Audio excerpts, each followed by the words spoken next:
দেশনেত্রী বেগম খালেদা জিয়া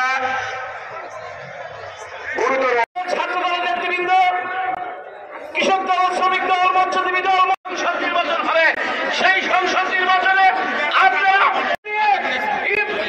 সংসদে পাঠাবেন ইনশাআল্লাহ। সকলকে ধন্যবাদ। বেগম খালেদা জিয়া জিন্দাবাদ। তারেক রহমান হোসেন, রাজপথের লড়াকু সৈনিক জাহাঙ্গীর হোসেন। বন্ধুরা, আজকে আমাদের গণতন্ত্রের মাস, তেমনি ভাবে আমাদের শ্রদ্ধা নেতা মরহুম ইব্রাহিম ওয়ালা আলি ইব্রাহিম ইন্নাকা হামিদ ইব্রাহিম ওয়ালা আলি ইব্রাহিম ইন্নাকা হামিদ লানা ওয়া তারহামনা লানাকুনান্না মিনাল খাসিরিন। হে আল্লাহ, আপনার রাসূল বলেছে তাইবাকে লোকদের দোয়া আপনি কবুল করেন আল্লাহ। হে আল্লাহ, আমাদের মা, হে আল্লাহ, বাংলাদেশের মাটি এবং মানুষের মা, হে আল্লাহ, দেশনেত্রী, হে আল্লাহ, আপনি তো জানেন পরপর 3 বার প্রধানমন্ত্রী হয়েছেন আল্লাহ। আল্লাহ, আমাদের সামনে খুবই অসুস্থ। হে আল্লাহ, হে আল্লাহ, আমরা আবার তাকে প্রধানমন্ত্রী হিসেবে দেখতে চাই আল্লাহ।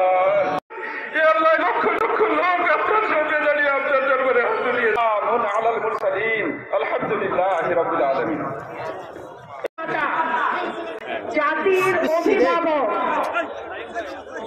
যিনি আজকে অসুস্থ অবস্থায় আছেন,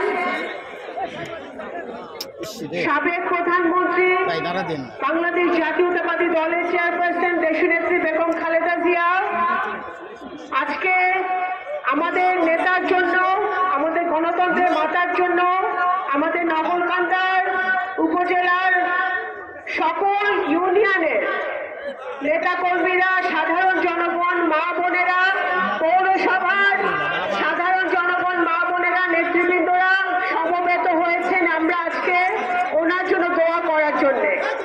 জানি প্রতিদিন, প্রতি ঘন্টা, প্রতি মিনিটে সারা বাংলাদেশ আজকে দেশমাতার জন্য দোয়া করছেন যেন উনি শীঘ্রই আল্লাহ তাআলা ওনাকে সুস্থ করে আমাদের মাঝে ফিরিয়ে আনতে পারে।